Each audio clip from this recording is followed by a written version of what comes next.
AI is not coming for all jobs, but it is coming for tasks. And that's the truth no one likes to talk about.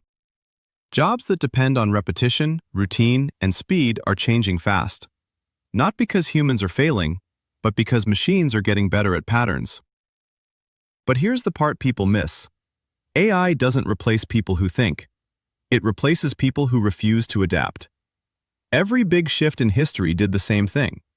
The internet didn't kill businesses. It killed businesses that ignored it.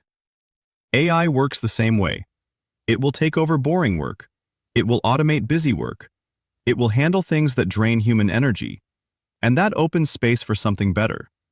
People who learn to use AI will do in 1 hour what used to take 10.